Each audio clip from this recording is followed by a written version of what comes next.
Buenas tardes a todos y sean bienvenidos a Schrödinger Ciencia, Tecnología e Innovación.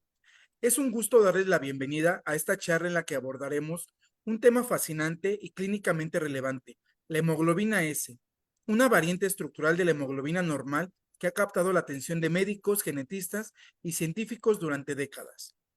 La hemoglobina, como sabemos, es una proteína esencial para el transporte de oxígeno en la sangre. Sin embargo, pequeñas alteraciones en su estructura pueden tener consecuencias profundas. La hemoglobina S es un claro ejemplo, producto de la mutación puntual en el gen de la beta-globina. Da lugar a una forma anómala de esta proteína, responsable de la condición conocida como anemia de células falciformes, cuando está en un estado homocigoto.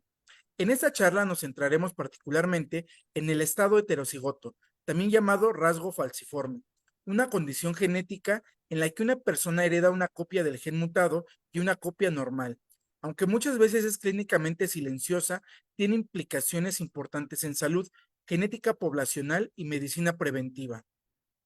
A lo largo de esta sesión exploraremos los aspectos moleculares de la hemoglobina S, su comportamiento en el cuerpo humano y presentaremos un caso clínico concreto que ilustra la importancia de su diagnóstico y seguimiento. Todo ello con el objetivo de comprender no solo el fenómeno biológico, sino también su impacto en la vida de las personas. Los invitamos a sumergirse con nosotros en la historia molecular, clínica y humana que nos recuerda cómo una sola letra en el genoma puede cambiarlo todo. Y para ello nos acompaña el químico clínico Isaías Landa Costa, de quien me permitiré dar su semblanza. El químico clínico obtuvo la licenciatura en la Universidad Veracruzana, posteriormente la especialidad en hematología diagnóstica por laboratorio en el Instituto de Hematopatología. Asimismo, también ha recibido diferentes distinciones o premios.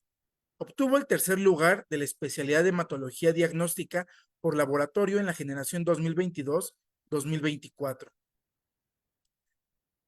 Ha tomado diversos cursos disciplinarios, como tiene la constancia del curso de acciones esenciales en seguridad del paciente en el entorno ambulatorio. También la constancia por el curso de derechos humanos en servicio de salud. Constancia del evento virtual festejando el Día de Químico, entre otras. También el químico ha cursado diferentes, valga la redundancia, cursos pedagógicos como planeación de existencias educativas en Microsoft Teams perteneciente al programa de formación académico, así como el curso de desarrollo de mini videos como recurso didáctico para la enseñanza, perteneciente al programa de la formación académica. Asimismo, también cuenta con experiencia docente en la Universidad Veracruzana, donde ha impartido las asignaturas de patología clínica, bioquímica clínica enzimática, parasitología general y parasitología clínica. Bienvenido, químico. ¿Qué tal, doctor? Muchas gracias. Muchas gracias a todos los que nos acompañan. Antes que nada, quisiera darle las gracias al doctor Juan Andrés Alvarado Salazar, que me hizo esta cordial invitación, y a mi amigo el químico Eliseo, que también es especialista, me invitó a esta pequeña charla. Eh, pues vamos a empezar. No sé si si puede, si se logra ver ya la presentación, doctor. Sí, ya se observa. Ok, muy bien. Pues sin más preámbulo, vamos a dar inicio a esta pequeña charla, que es la hemoglobina y un caso heterocigoto. Pero antes de empezar, vamos a ver qué es la hemoglobina, porque muchas veces damos charlas y no saben qué es la hemoglobina. Bueno, la hemoglobina es una proteína que está formada por dos cadenas alfa y dos cadenas beta, ¿ok? Y la hemoglobina es la encargada de transportar el oxígeno, el dióxido de carbono e hidrógeno. ¿Cómo está formada la hemoglobina? Bueno, está formada por una protoporfirina nueva, que es esta, con cuatro pirroles. Está formada por hierro y, bueno, como ya les comenté, transporta el oxígeno, ¿ok? Si nosotros quisiéramos ver aquí prácticamente en grande esta molécula, esta parte gris es la protoporfirina. Vemos esta eh, banda de color verde fosforescente, que es el hierro, y esta bolita, que es el oxígeno. Entonces, esta es la molécula de hemoglobina, dos cadenas beta y dos cadenas alfa. ¿Ok? Y entonces, lo que tiene adentro el eritrocito, pues prácticamente es muchas moléculas de hemoglobina A1 y hemoglobina A2. ¿Cuántas moléculas de hemoglobina tiene cada eritrocito? Bueno, aquí nos dice que 250, 270 millones de moléculas de hemoglobina cada eritrocito. ¿Ok? Entonces, gracias a esta proteína es como nosotros podemos prácticamente, pues, recibir o transportar oxígeno. ¿Ok? Y bueno, ¿dónde se producen estas cadenas alfa y beta que forman a la hemoglobina? Bueno, en el cromosoma 11, en el brazo corto de la región 11, las cadenas beta, y en el brazo corto del cromosoma 16, en la región 16p 13.3, las cadenas alfa. ¿Ok? Se dan cuenta aquí, tenemos dos cromosomas 11, uno heredado por mamá, otro por papá, y tenemos dos cromosomas 16, uno heredado por mamá, otro por papá, en este cariotipo que tenemos de esta parte de esta imagen. Y bueno, nos damos cuenta que esta es una mujer, ¿no? Que tiene dos cromosomas X. Bueno, entonces aquí prácticamente lo que vamos a observar es que en esta región que está marcada es donde se producen las cadenas, en este clúster de genes, es donde se producen las cadenas beta, delta, gamma y epsilon. Y en este clúster se producen las cadenas alfa y zeta en la región 16.13, y acá en el cromosoma 11 donde se producen prácticamente las cadenas eh, beta, delta y gamma. Ok, epsilon también. Bueno, no sé si me escucha, doctor. Sí, se escucha bien, Ok, muy se bien. ve bien todo. Ok. Y entonces vamos a ver estas bandas que parecen como calcetitas, decían mis alumnos, que parecen calcetas. Prácticamente este pedacito gris con bandas azules y un azul es prácticamente, nos regresamos, es esta parte gris con muchas bandas aquí, es lo que prácticamente este es un clúster o un pedazo del cromosoma 16, y este el que estoy señalando aquí es un pedazo del cromosoma 11. Mire, lo que es esta persona gris, vendría siendo esta calcetita o este clúster de genes. En esa región del brazo corto, 11p, es donde se producen las cadenas beta, las cadenas delta, las cadenas gamma y las cadenas epsilon. Y en esta región del brazo corto del cromosoma 16 se producen las cadenas alfa y las cadenas zeta, perdón, que es la que van a dar o van a formar lo que es la hemoglobina 1. Esta es una molécula de hemoglobina 1. Vamos a poner nuestro señalador, un láser. Esta es una hemoglobina que está formada por dos cadenas beta que se producen en el cromosoma 16. Miren aquí, este es un gen de cadenas alfa, este es otro gen de cadenas alfa, este es otro gen de cadenas alfa y este es otro gen de cadenas alfa. Este pudo haber sido por mamá, este pudo haber sido heredado por papá, este cromosoma 11 o este pedacito pudo haber sido heredado por mamá y otro por papá. ¿Ok? Entonces, esta hemoglobina está formada por dos cadenas alfa y dos cadenas beta. Tenemos su protoporfirina, tenemos su hierro y su oxígeno. Muy bien. Y entonces, también vemos que aquí se pueden formar la hemoglobina 1, la hemoglobina 2 y la hemoglobina fetal. Si nos damos cuenta, la hemoglobina 2, los seres adultos, después de que nacen, también tienen hemoglobina 2, que está formada por dos cadenas alfa y dos cadenas delta. La hemoglobina fetal, que a partir del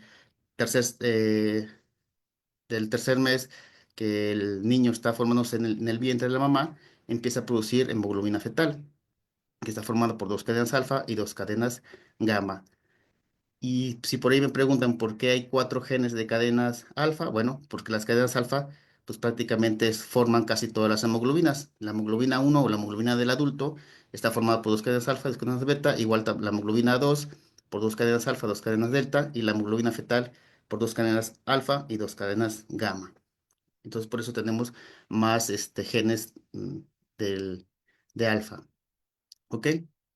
Y esto es para que prácticamente tengamos una noción o sepamos cómo es que se forman esta hemoglobina. Pero en realidad lo que queremos saber ahorita es cuál es la función y también por qué se forma la hemoglobina S. Más adelante te lo vamos a mencionar. Aquí ponemos, por ejemplo, una electroforesis de un paciente normal, donde prácticamente aquí es donde corre la hemoglobina A1, que es la que normalmente tienen todos los adultos mayores, y tenemos un 97% de esta hemoglobina, y sus valores es el 96 a 99%, ¿ok? Y tenemos la hemoglobina A2, que es muy poca porque tiene un promotor muy perezoso, entonces esta prácticamente, eh, específicamente no se sabe cuál es su función, pero sí, esta sí que es la de transportar oxígeno, pero hemoglobina 2 todavía como tal no se sabe todavía la función, que es de 1.0 a 3.5 y que todos los adultos tienen esta hemoglobina, ¿ok? Y cuando hacemos inducción de este paciente que es normal, pues sus eritrocitos así son, así se ve una inducción de dermatocitos negativa prácticamente, ¿ok? Pero vamos a ver o vamos a explicar qué es la hemoglobina S, o sea, prácticamente qué quiere decir o por qué se le llama diferente. Si ven en esta imagen, aquí tenemos estas bolitas que son aminoácidos. Aquí solamente tenemos 30 aminoácidos prácticamente de la cadena beta, de esta rojita. Esta rojita es la cadena beta. Y entonces solamente mostramos 30 aminoácidos. Si nos damos cuenta, esta bolita verde o este aminoácido es valina, el siguiente bolita es una morada, que es histidina, la tercera bolita es una leucina, la cuarta es una treonina, un aminoácido llamado treonina, el quinto es una prolina y el sexto es el ácido glutámico y el sexto también es un ácido glutámico. Eso es en la hemoglobina A1, que es esta, la que prácticamente se forma o la que va a estar del adulto prácticamente. Pero todos estos aminoácidos lo que forman son la cadena beta, estas rojitas. Ok.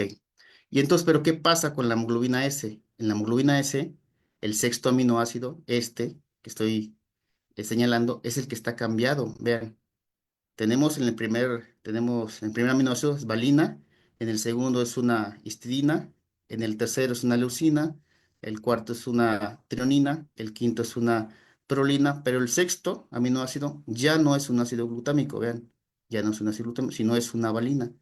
Y este cambio de este ácido, de este aminoácido hace que cambie la estructura tridimensional de la proteína. Y entonces al cambiar, prácticamente la proteína o la cadena beta es diferente en la hemoglobina. Ahorita más adelante vamos a ver cómo cambia esa estructura y hace que cuando ya no tenga oxígeno, estas se puedan polimerizar o unirse entre ellas mismas. Vean, ¿se acuerdan de estas clúster de genes? Vamos a ver vean, el cromosoma 16 de la mamá con el cromosoma 11 del papá, vean, forman lo que es la hemoglobina 1, dos cadenas alfa y dos cadenas beta. Y después, por ejemplo, dos cadenas alfa y dos cadenas beta S, porque esta fue la que se mutó, ¿se acuerdan? Que tiene, en vez de tener un ácido glutámico, tiene una valina en el sexto aminoácido. Entonces está mutado esta proteína. Y esta proteína cambió su estructura tridimensional. Esta debería ser rojita como esta y tener esta forma, como de pétalo de trébol. Sin embargo, esta tiene esta entrada. Y recuerden, este es un esquema. No quiere decir que la hemoglobina sea de este color ni tenga esta estructura. Simplemente cambia su estructura tridimensional. Es para hacer más representativa la, la ponencia, ¿no?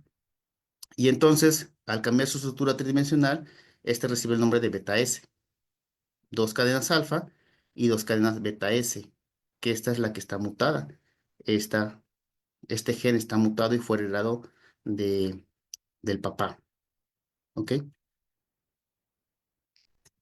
Y bueno, en un paciente homocigoto, prácticamente no tenemos hemoglobina A1, tenemos pura hemoglobina S, dos cadenas alfa y dos cadenas beta S, porque los homocigotos heredan un gen de la mamá mutado y un gen del papá mutado. Entonces prácticamente los dos genes son beta S. Aquí faltó la S, pero bueno, el color es rosadito. Beta S, entonces nos da prácticamente pura hemoglobina S. Bien, entonces los cadenas alfa y dos cadenas beta forman lo que es la hemoglobina S. Igual estos genes alfa con este gen mutado de la proteína beta S nos da pura hemoglobina S. Eso pasa en los pacientes que son homocigotos. El caso anterior era un heterocigoto. Lo vamos a ver con una imagen más esquemática, más representativa. Ven, aquí están las cadenas alfa que se producen en el cromosoma 16 y que vemos las cadenas beta que se producen en el cromosoma 11. Entonces, al unirse estas dos, forman la hemoglobina 1, ¿ok? En un paciente heterocigoto, donde solamente está mutado un gen beta S, tenemos cadenas alfa y cadenas beta, pero también tenemos estas cadenas beta S. Vean, prácticamente sería casi mitad y mitad. Sin embargo, algunos pacientes tienen un poquito más de hemoglobina 1 y un poquito menos de hemoglobina S. Unimos hemoglobina, perdón, unimos las cadenas alfa con las cadenas beta, formamos lo que es la hemoglobina A1, y si unimos lo que es las cadenas beta S con las cadenas alfa, también tenemos hemoglobina S. Entonces, este es un paciente heterocigoto.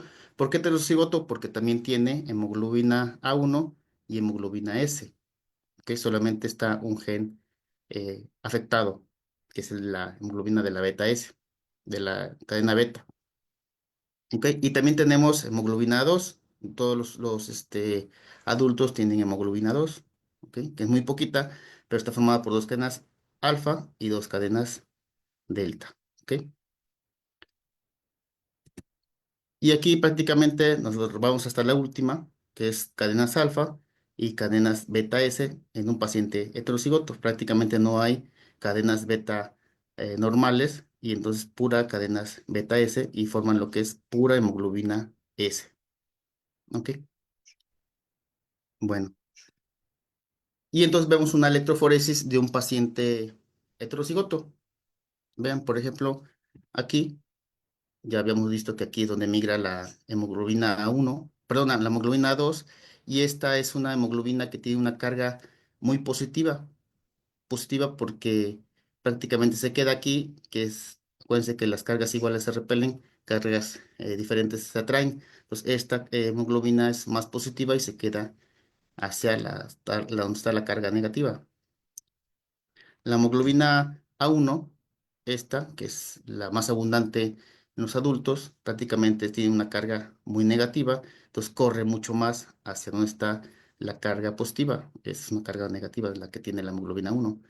Pero la hemoglobina S, corre aquí, es una carga más lenta, tiene una carga negativa prácticamente intermedia, pero es más lenta que la hemoglobina A1, por eso le llaman hemoglobina S, de slow, de lento, porque primero fue descubierta esta hemoglobina, la hemoglobina 1, y después la hemoglobina S, que realmente le llaman hemoglobina B, pero nadie la conoce así como hemoglobina B, sino todos la conocen como hemoglobina S por slow, de lento, ¿ok?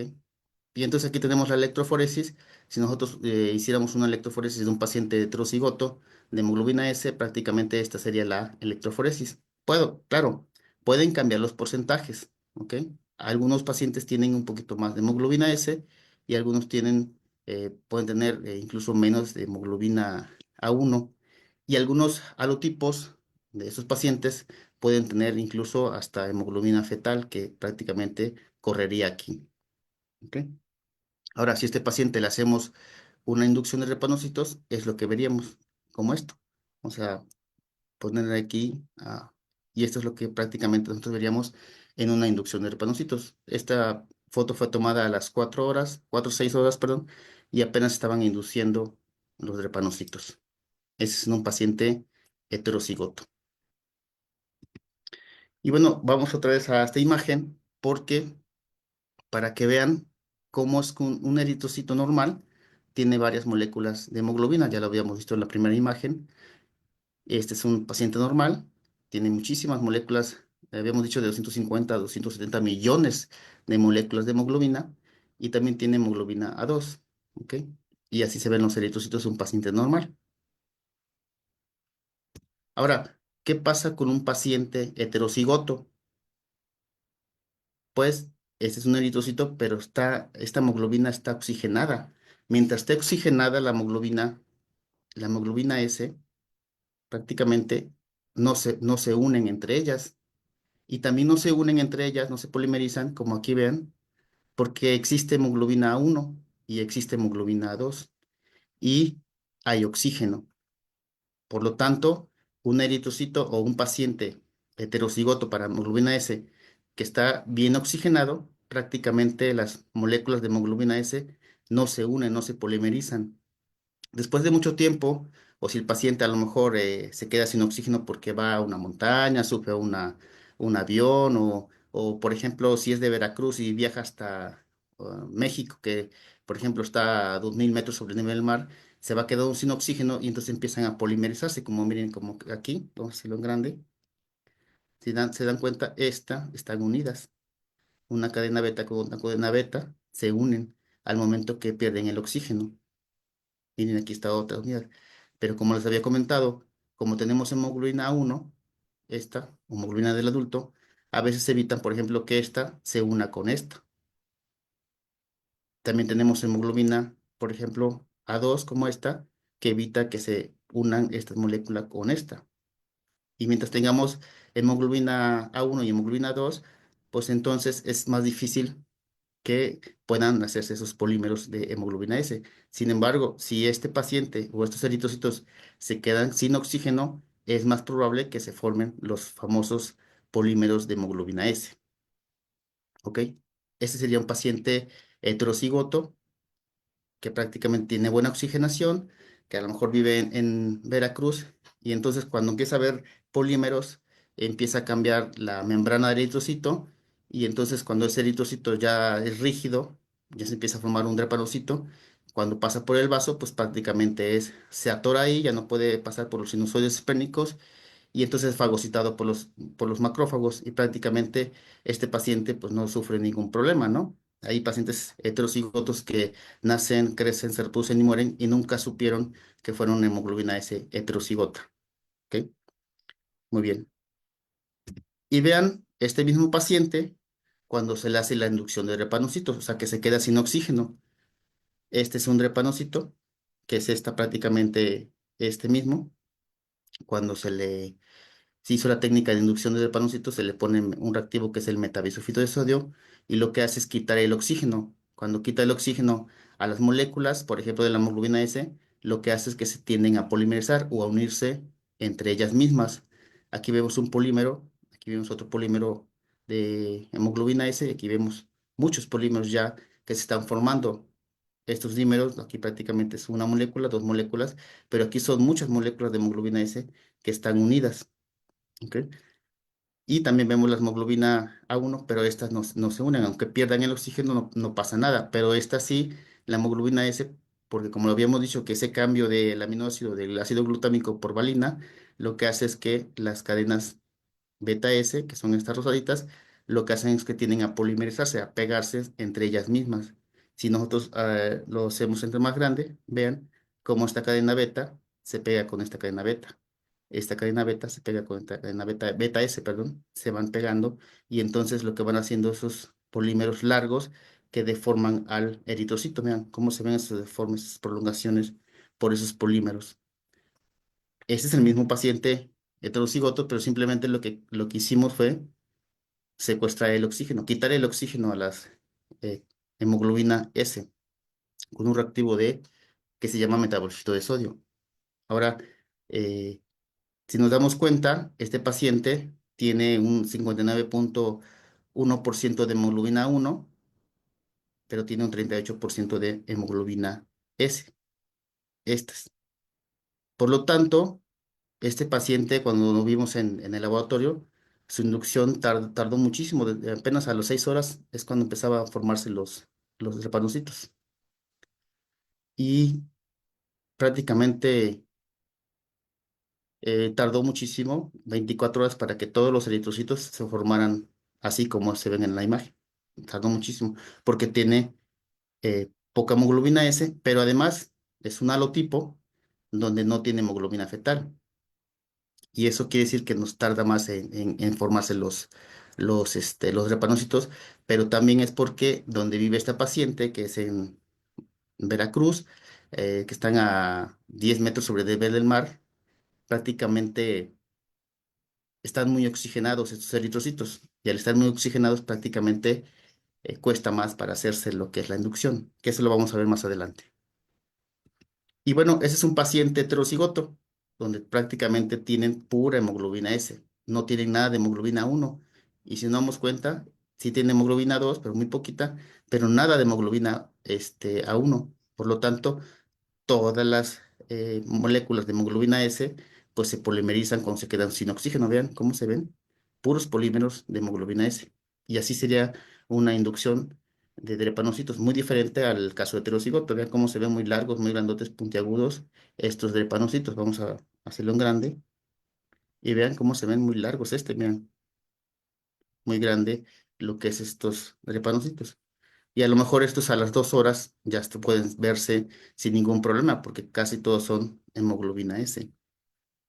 Incluso estos pacientes, estos drepanocitos, los podemos ver en la tinción Wright o en el frotis sanguíneo. Ok, vamos a ver su electroforesis de este paciente homocigoto. Vean dónde corre la hemoglobina A2 y la hemoglobina S, que es en este caso homocigoto, tiene muchísima hemoglobina S. Tiene un 95 puntos por ciento de pura hemoglobina S. Y cuando hacemos la inducción de panocitos, pues se ven muy largos estos drepanocitos. Y estas son unas combinaciones de los posibles que podrían haber. Por ejemplo, esta es la mamá y este es el papá. Y cuando prácticamente estos individuos se casan, esta mamá tiene un cromosoma beta normal y un cromosoma beta normal. Este fue heredado de su papá, este fue heredado de su mamá. Y entonces esta mamá pues se sana, pero este papá tiene un cromosoma 11 afectado, beta S, y cuando estos se casan y deciden tener hijos, un 25% de probabilidades es que un hijo sea heterocigoto. En este caso fue una chica de 17 años que heredó un cromosoma 11 mutado, y entonces a este paciente le llamamos heterocigoto para hemoglobina S. Puede tener, si tuvieran 4 hijos, puede tener 3 hijos normales, pero un hijo puede tener ese gen afectado y se le llama heterocigoto.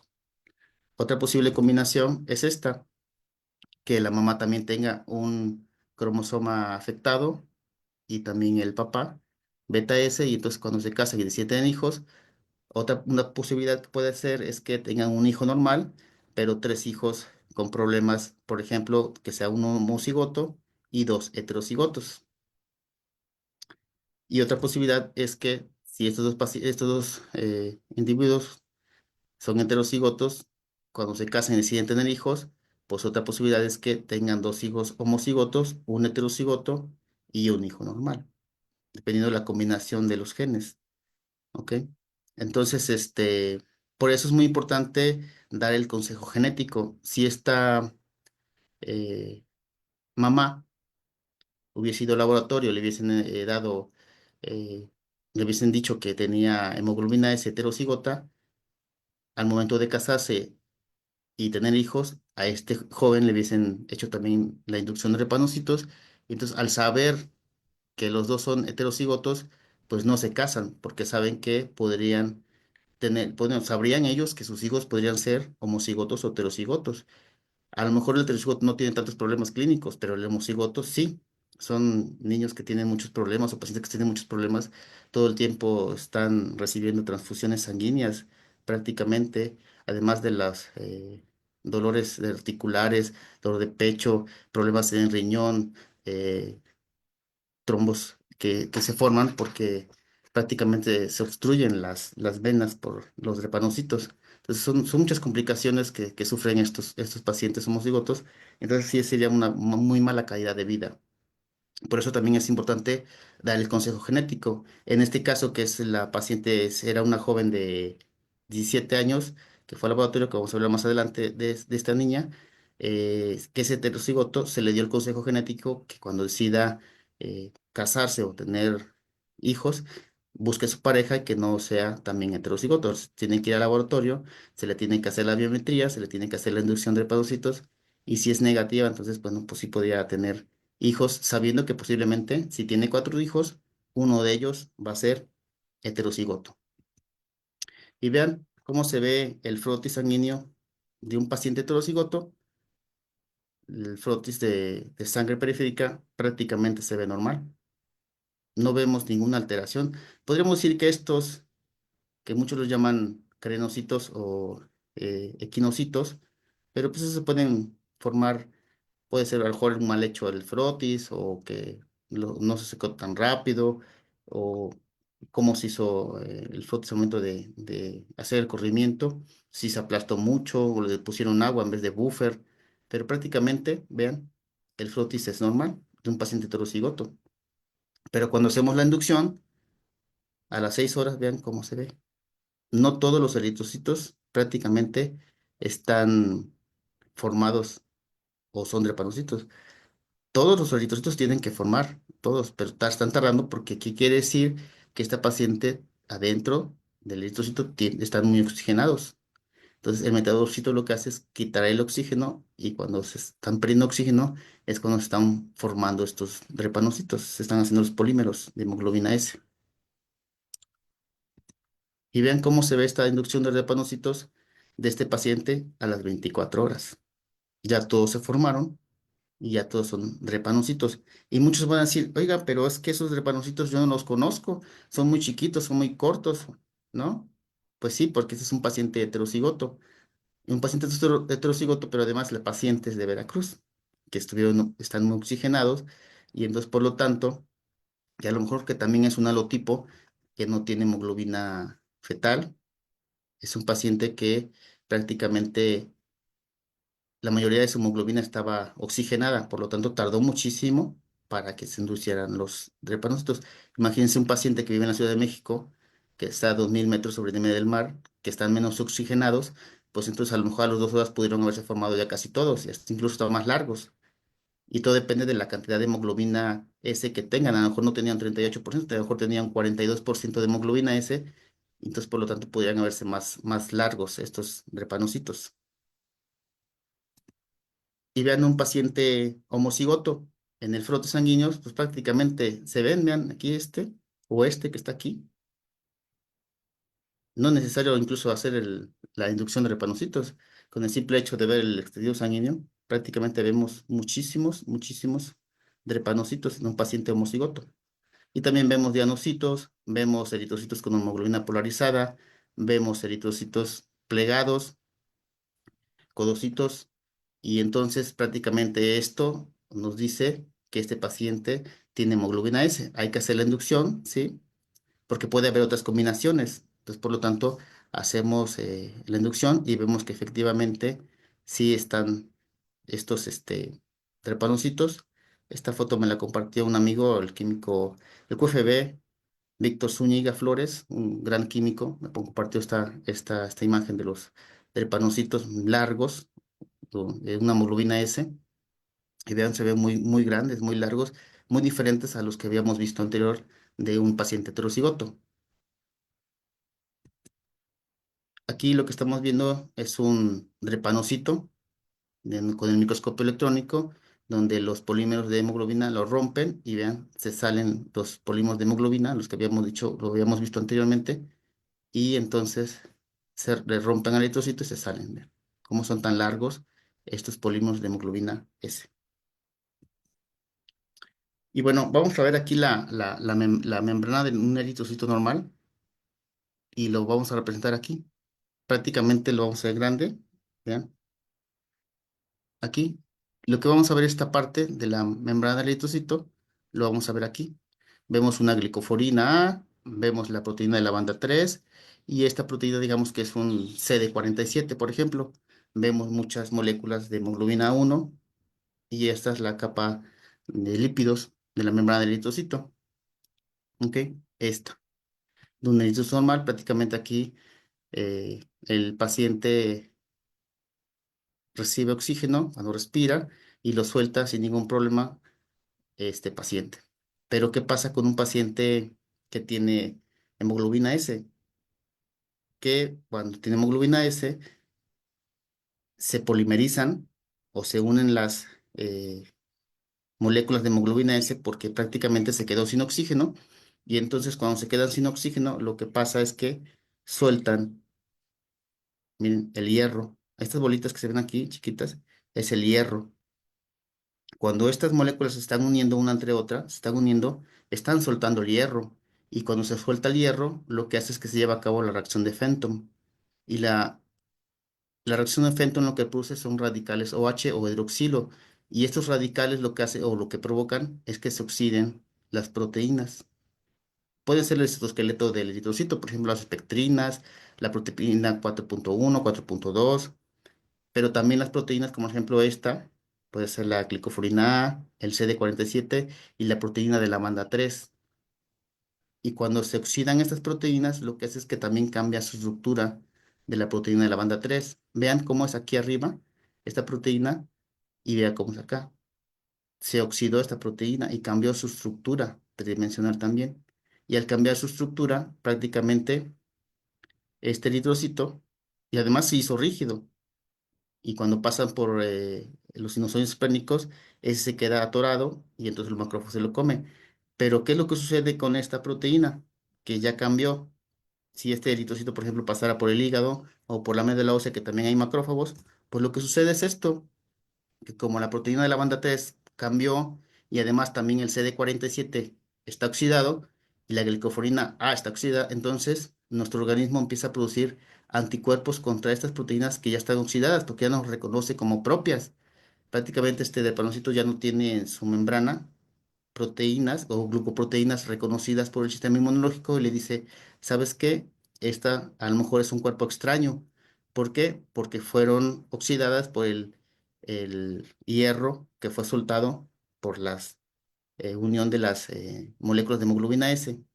Y entonces este hierro provocó la reacción de Fenton, este radicales OH oxidaron estas proteínas y cuando están oxidadas cambió su estructura tridimensional, por lo tanto se producen anticuerpos y viene un macrófago que es este y entonces se le pega lo que es el anticuerpo y el macrófago así lo puede reconocer y lo puede fagocitar más rápidamente. Lo puede fagocitar en el vaso, lo puede fagocitar en el hígado o lo puede fagocitar en la médula ósea. ¿Ok? Y esto prácticamente cambia muchísimo la visión de cómo vemos a la hemoglobina S. Porque, por ejemplo, aquí la proteína de la banda 3 que es por la entrada de un famoso parásito que es el Plasmodium, cuando quiere entrar el Plasmodium, pues ya no puede entrar porque está oxidada esta proteína. Entonces, al estar oxidada, ya no puede entrar el Plasmodium. Por eso un mecanismo de defensa de los organismos es la hemoglobina S. Dicen, esos pacientes que tienen hemoglobina S son inmunes al Plasmodium. Pues sí, pero si en el caso es homocigoto, este paciente homocigoto va a sufrir muchísimo. Si en el caso es heterocigoto, a lo mejor todavía no está oxidada la proteína de la banda 3 y sí entra el parásito. Pero cuando el parásito entra, empieza a comerse la hemoglobina 1 y deja la hemoglobina S. En el paciente heterocigotos, al dejar la hemoglobina S solita, entonces empiezan a polimerizar y empiezan a soltar lo que es el hierro, se forma la reacción de Fenton, cambia la estructura de la proteína de la banda 3 o el CD47 o la glicofonina y entonces en ese momento el macrófago reconoce ese eritrocito infectado por el Plasmodium y lo fagocita. Y entonces prácticamente también estos los pacientes heterocigotos son inmunes a lo que es el Plasmodium. Y bueno, vamos a ver el caso heterocigoto que tenemos. Ese es un paciente que llega al área de urgencias del hospital y menciona que subió al cofre de Perote, donde empezó a sentirse cansada, mareada, fatigada, con falta de oxígeno. Y entonces el doctor le manda a hacer unos estudios, por ejemplo, biometría, tiempos y química sanguínea. Pero además, esta paciente menciona que tiene o presenta un lunar que ha crecido durante los últimos 3 años y piensa el doctor que pudiera ser un melanoma. Es prácticamente, tenía un lunar ahí, pero que estaba creciendo y pensamos que en el laboratorio que a lo mejor era porque los mismos drepanocitos estaban haciendo una obstrucción ahí y entonces prácticamente lo que hacen en el hospital lo mandan al dermatólogo donde le piden una biopsia de piel. Vemos su biometría y prácticamente esta paciente tiene pues, una muy buena hemoglobina, que es 12,3 y, pero tiene microcitosis y normocromia. Nosotros se nos hizo prácticamente normal ver esta biometría y decidimos solicitarle lo que es el perfil de hierro.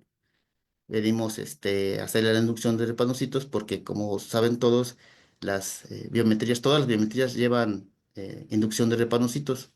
Y cuando nosotros decidimos hacerle la inducción de repanocitos, pues nos llevamos una sorpresa, ¿no?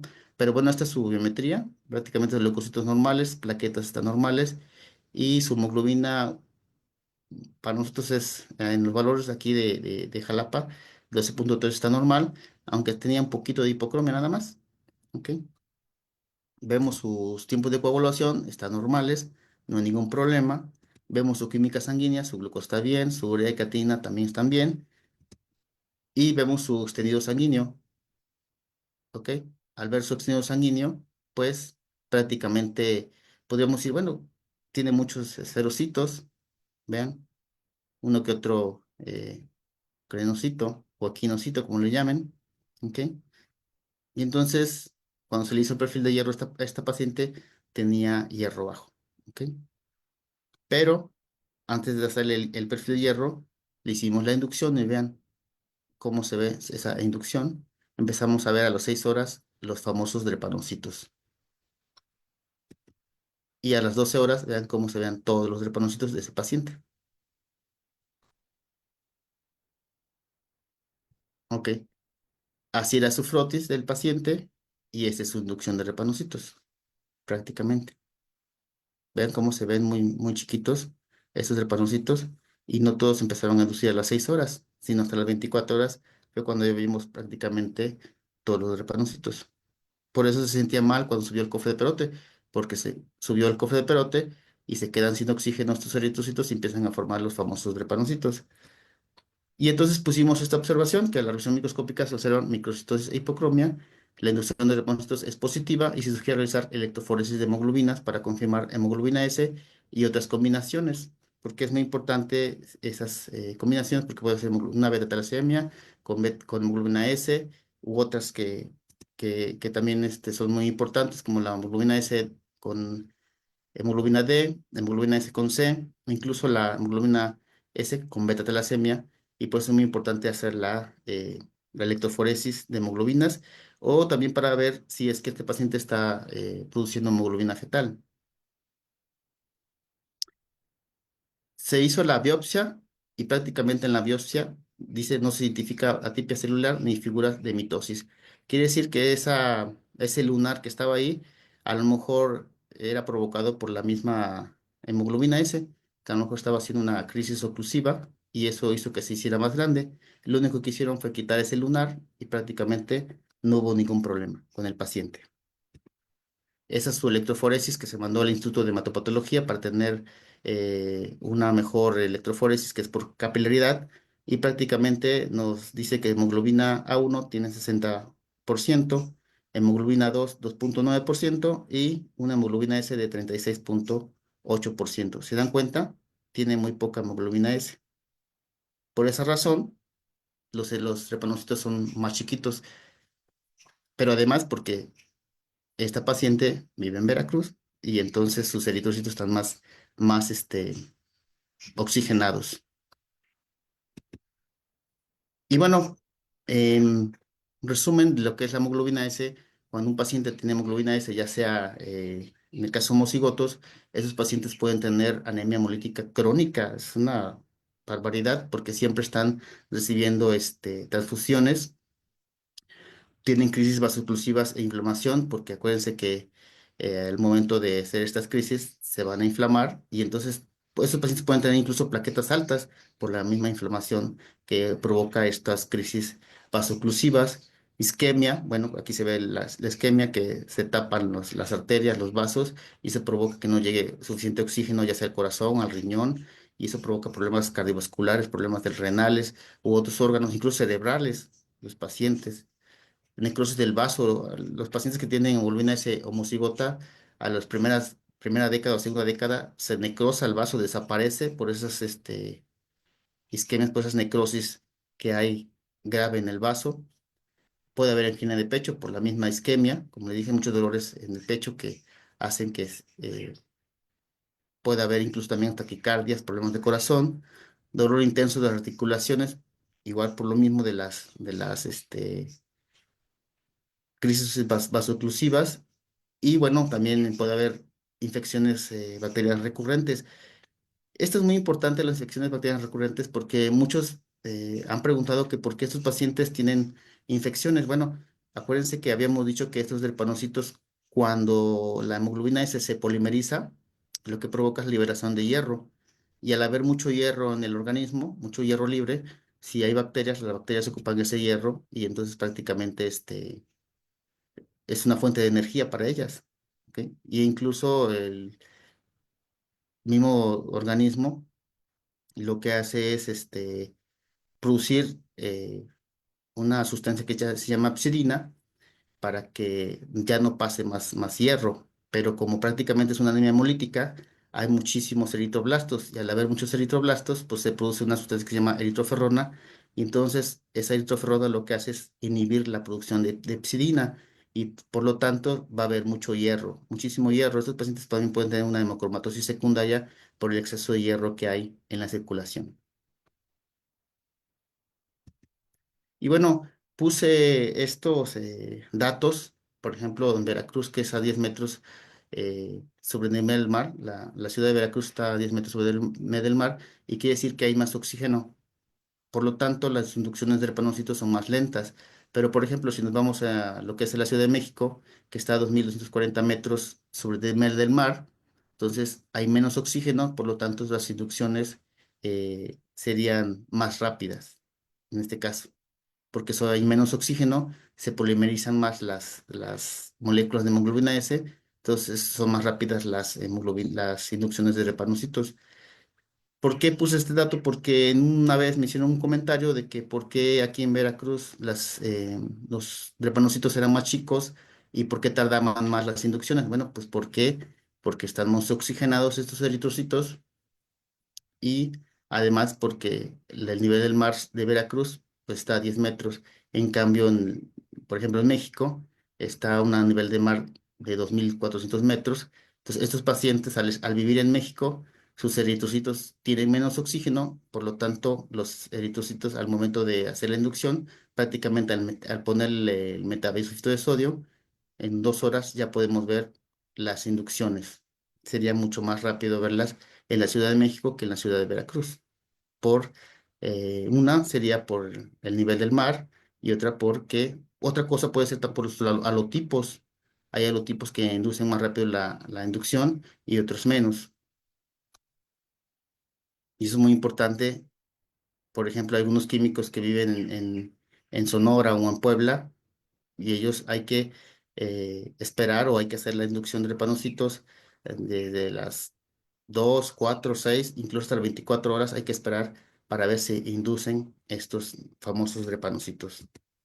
Y bueno, ya para terminar, ya se nos hizo muy tarde, es que siempre debemos valorar lo que tenemos, porque siempre habrá alguien en el mundo que desearía tener un poco de lo mucho que nosotros tenemos, ¿ok? Pues eso sería todo, doctor. No sé si existan preguntas. Claro que sí, vamos a ver si quien nos acompaña por Zoom, si tienen preguntas, pueden alzar la manita para hacerle preguntas al químico. Y si no, vamos a ir a el en vivo también. Entonces, no sé si alguien aquí en la sala tuviera alguna pregunta. Sí, Mili. Buenas tardes a Buenas todos. tardes. Muy buenas tardes. Tengo preguntas, no sé si me las pueda, voy a ver si las elaboré bien. Ajá, mire, la primera sería que en qué casos clínicos se debe solicitar la inducción de drepanocytos cuando sospechas de qué. Ok, Esa sería mi primera pregunta. bueno, solo quiero comentarle, lo dije ahí en la plática, es que todas las pacientes, todos los pacientes deben de llevar inducción de drepanocitos, todos. De Pero hecho, bueno, sabemos que no lo hacen. De manera rutinaria no se hace. Pero, por ejemplo, un médico cuando manda inducción de drepanocytos, ¿en qué casos ¿de qué sospecha específicamente? Por ejemplo, obviamente de la hemoglobina S, pero no sé si me pudieras ayudar con eso. bueno, mire, nosotros en nuestro hospital, o al menos yo en mi hospital, cuando estoy trabajando y me llegan 30 biometrías, a las 30 biometrías les hago la inducción. ¿Por Ujú, qué? Porque como les comenté, en los pacientes heterocigotos no pueden presentar ningún síntoma clínico. Ellos pueden nacer, crecer y incluso reproducirse y no tener ningún síntoma, a menos que estos pacientes, como el que mencioné, que fue el cofre de Perote, fue cuando empezó a sentirse mal, fatigado, con mucha dolor de cabeza, e incluso el lunar que tenía se le hizo más grande por una oclusión que tenía. ujú, Pero si no, prácticamente el paciente, me imagino, ya tiene 17 años y aún así fue el doctor y solo le dijeron biometría, química y tiempos. A lo mejor si yo no le hubiese hecho la inducción de repanocitos, esa joven igual sin saber que tiene hemoglobina S. mm, Algunos pacientes pueden tener problemas de dolor articular, algunos, por ejemplo, pueden presentar dolor de pecho, angina de pecho, pero los pacientes heterocigotos muy difícil presentan síntomas clínicos. Otra ujú, cosa que sucede es que los pacientes al momento de ir a otra ciudad, digamos, ujú, un ejemplo, yo vivo en Jalapa, si voy hacia México, que es un lugar donde está una altura de nivel del mar de 2.400 metros, me puedo sentir muy mal. ujú, A lo mejor me mareo, me falta el oxígeno, tengo taquicardias y entonces eso podría a lo mejor, a muchos médicos le dicen, es que todavía no se compensa porque viene de Veracruz y en lo que se compensa en llegar aquí a México va a tardar una semana. O por ejemplo, como los jugadores que se van a jugar no sé, al otro lado del mundo, en Europa, y entonces tienen que llegar con una semana de anticipación para que puedan compensar y producir más hemoglobina porque es una altura de nivel del mar más alto y a lo mejor los primeros días se sienten mareados, cansados, como que todavía no pueden jugar muy bien. Pues así pasa aquí con nuestros pacientes. Viajan a lo mejor a otras ciudades y se sienten mal. Y en lo que empiezan a compensarse, pues posiblemente, pero estos pacientes empiezan a tener problemas de crisis oclusivas, incluso. Pero los homocigotos, estos desde que nacen empiezan a tener problemas hemolíticos, anemias hemolíticas. ujú. Pues sí, Lo ok. más difícil, perdón, lo más difícil son los heterocigotos. Por esa razón, si no diagnosticamos los heterocigotos, por esa razón, hoy en día también tenemos pacientes homocigotos, porque no les damos el consejo genético, porque ellos prácticamente han pasado años. Yo tuve un paciente también de 50 y tantos años Sí, y solamente cuando nosotros le hicimos la inducción es como pudimos saber que era un paciente heterocigoto. Si nosotros no hacemos inducciones de drepanocitos, ni cuenta vamos, se da. exactamente. Lo que nosotros debemos hacer en el laboratorio, o todos los químicos, si es que aquí hay muchos químicos, es que a todos se les debe hacer inducción. No Mm, hay, o sea, eso es de ley. Toda biometría lleva inducción de repanocitos, todas. Por ejemplo, si yo me quisiera hacer una por curiosidad, ¿me la puedo hacer? Sin, bueno, obviamente Claro. pidiendo la curiosidad. Aquí, solamente cuando nos la piden. O no las pedían, ajá. Entonces digo, bueno, en qué esos casos sospechosos no, pero bueno, me acaba de aclarar que ustedes lo hacen todo, pero acá donde yo estoy no. Entonces, digo, yo como paciente, digo, a lo mejor me puedo hacer una, ¿verdad? Y a lo mejor me llevo la sorpresa, no sé. Y pues, yo considero que los especialistas que tenemos la formación con el doctor Carrillo Farga nos han enseñado que todos los pacientes llevan inducción de repanocitos, todos. Ujú. Bueno, pues muchas gracias. Esa sería la primera pregunta, muchas gracias. Ahora otra cosa, tengo una duda. ¿La hemoglobina S es netamente hereditaria o en algún momento de la vida puede mutar la cadena de aminoácidos? No, es hereditaria. O sea, Sí, es netamente. heredada. Sí, Ah, ok. Sería todo. Muchas gracias, doctor, por aclararme las dudas. sí, Muchas Gracias. gracias. es Si usted. alguien más tuviera alguna otra pregunta o duda en la sala de Zoom, puede alzar su mano para hacerle la pregunta al químico. Y si no, pasamos a un par de preguntas que nos han enviado.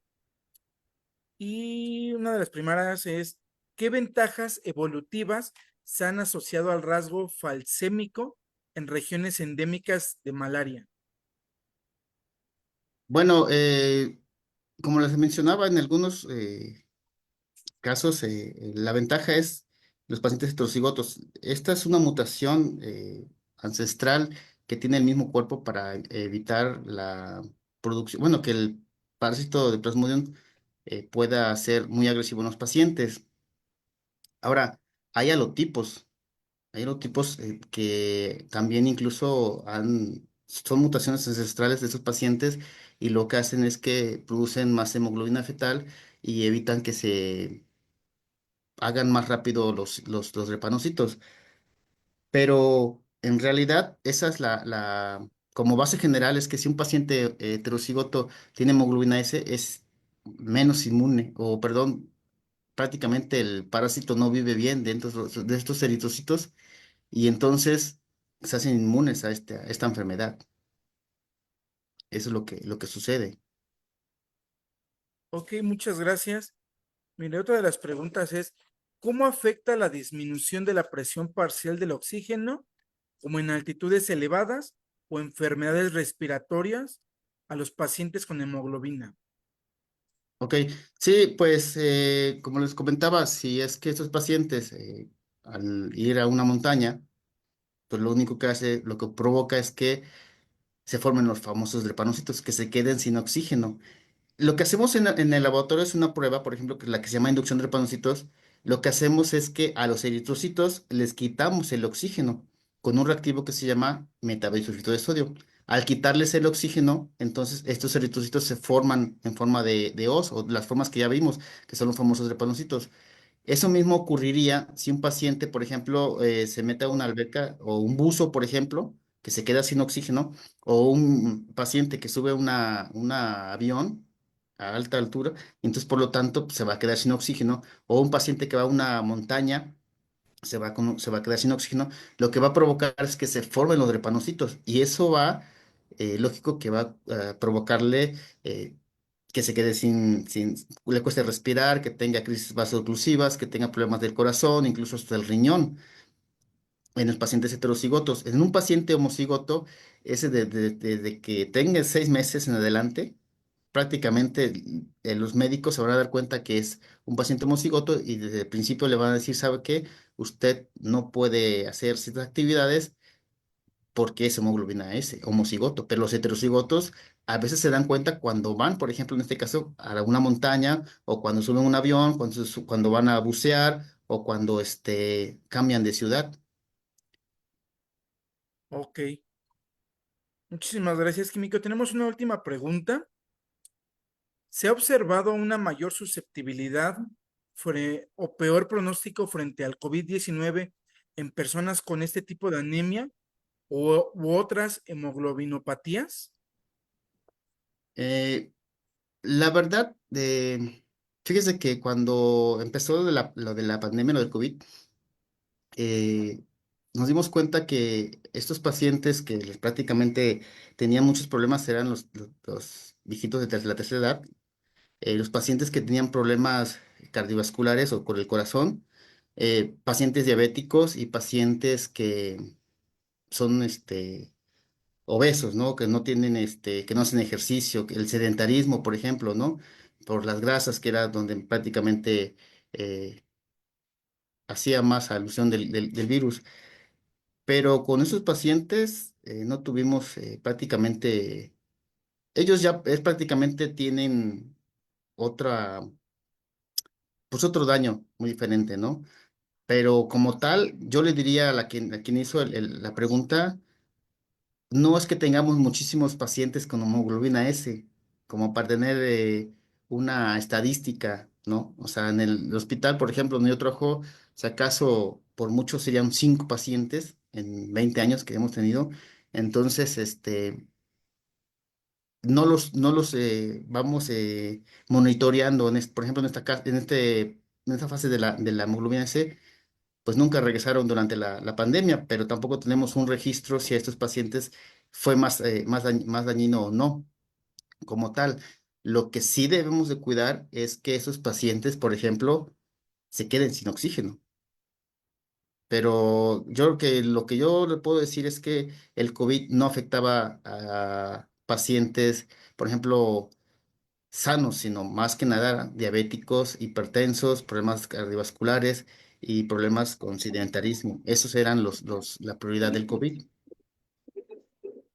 Ok, químico. Sí, tenemos otra pregunta por parte de Mili. Adelante. Otra vez yo, perdón, ya la última, lo prometo. Bueno, por ejemplo, si era positivo, ¿cuál hay cura para eso? Perdón, se le eh, traba Cortó la, su- la comunicación. Si puede repetir la pregunta, por favor. Claro que sí, con gusto. Por ejemplo, le pregunto que si yo me hiciera una inducción de drepanocitos y saliera positiva, ¿cuál sería el tratamiento? Que si habría cura para eso. Bueno, cura como tal, no. Hay un tratamiento, dependiendo, hay que hacer varios estudios. Para empezar, hay que ver qué tanta hemoglobina S tiene. Si es, me imagino que como ya nunca se ha hecho, no tiene manifestaciones clínicas, si es que saliera con la inducción positiva, va a ser un paciente heterocigoto. Mm. Entonces, hay que hacer la inducción, si es positiva, se hace el halotipo también, un estudio genético, y Sí. dependiendo de su halotipo, muchos médicos lo que dan es la hidroxidrea, que es un medicamento que ayuda a que se produzca más hemoglobina fetal, y por lo tanto, al producir más hemoglobina fetal, se evita que se formen los famosos drepanocitos. Se van a formar, sí, pero al menos que de plano se quede sin muy oxígeno, pero eso va a evitar que ocurran muchos de los padecimientos que ya mencionamos, como las crisis vasoclusivas, los dolores articulares, la angina de pecho, problemas de taquicardia, problemas del riñón o problemas en el vaso que pueda incluso hasta crecer por el exceso de hemólisis. En los pacientes homocigotos se da la hidroxidrea y ayuda a que, por ejemplo, si tuvo 50 crisis oclusivas durante el año, a lo mejor tenga la mitad, pero en un paciente heterocigoto solamente se podría dar este medicamento, la hidroxidrea, si es que tuviera algún síntoma o que le estuviera Ah, causando problemas, pero como le voy a repetir, hay pacientes heterocigotos que nacen, crecen y se mueren sin tan siquiera saber que fueron o son hemoglobina S. muy bien. Muchas gracias, muy amable. Para servirle, Muchas gracias, químico. Voy a compartir pantalla, por favor.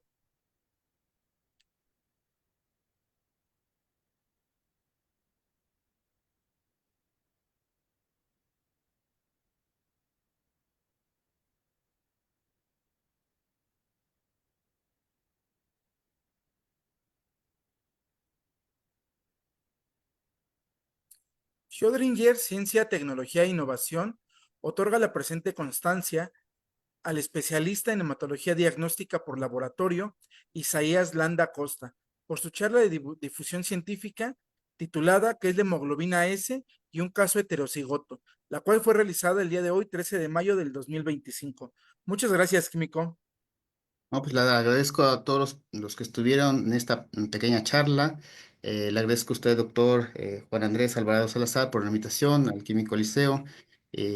Sé que es muy difícil estos temas porque prácticamente pues nos confundimos con el gran enorme de enfermedades que hay, pero además nosotros como químicos clínicos, bueno, no damos tratamiento tampoco